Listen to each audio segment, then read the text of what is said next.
مايكل جاكسون اشهر المغنيين الامريكيين، قضى 40 عام ديال الشهرة في منتصف الثمانينات، تزاد في عام 1985 وتوفي في 2005. الناس اللي كيعرفوه باللي اولا ابيض اللون، وبعض المعتقدين كيقولوا باللي دار عمليه جراحيه وما كاينش اللي غير الجلد ديالو الا مايكل جاكسون. خدي خواتاتي اللي عجبو المحتوى اللي كندير يدير جيم ويشترك في القناه.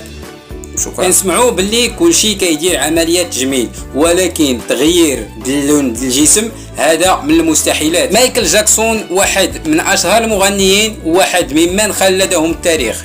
واحد مشهور بحال مايكل جاكسون غادي نلقاو عنده بزاف ديال الاسرار والفضائح، واحدة منهم والمشهورة عنده هي تغيير اللون الجلد ديالو وبطريقه واضحه على مر السنين. زاد مايكل جاكسون وكان اسمر اللون، وفي الثمانينات ولا اللون ديالو مفتوح، ومن بعد ولا ابيض في منتصف التسعينات. ملي خرج الالبوم ديالو هيستوري في عام 1995 الناس تصدموا وقالوا باللي اللي شافوه ما كيشبهش نهائيا لمايكل جاكسون، ولكن استغرق ليه الامر 10 سنوات حتى اصبح اللون ديالو مختلف على اللون الاصلي ديالو. والروايه اللي قال مايكل جاكسون واللي جات على لسان العائله ديالو والاصدقاء ديالو يقولوا باللي مايكل تصاب بالبهاق اللي كنسموه حنا والبراس، وهو مرض كيتصاب به الجلد حيتاش كيكون نقص في خلايا الميلاين، وهنا كيصبح الانسان الاسمر ابيض اللون. وهذا المرض كيتصاب به واحد من بين 250 شخص، وكيتصاب به الانسان في معظم الجسم ديالو.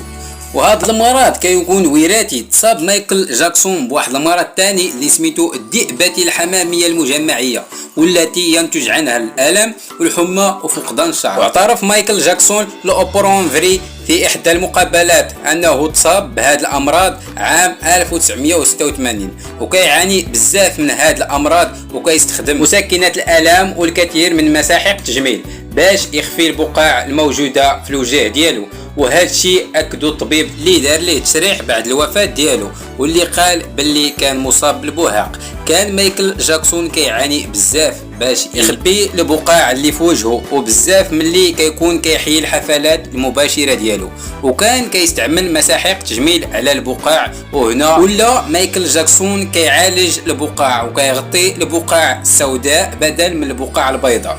وبعد ما توفي قول الاطباء الكثير والكثير من المستحضرات الطبيه، وقالوا الاطباء اللي كتكون البقع كثيره من الافضل تبييض المنطقه السوداء وما يسمى ازاله الصبغات من الجلد. مايكل جاكسون كانت عنده حساسيه من اشعه الشمس، والحقيقه ان مايكل جاكسون كان كيعاني بزاف وكان مدمن على الادويه اللي كيوصفها ليه الاطباء. عام 1993 مشى لمصحه الادمان، ولكن الادمان ما توقفش حيتاش توفى 2009 بمرض القلب. وهنا وصلنا لنهايه الفيديو.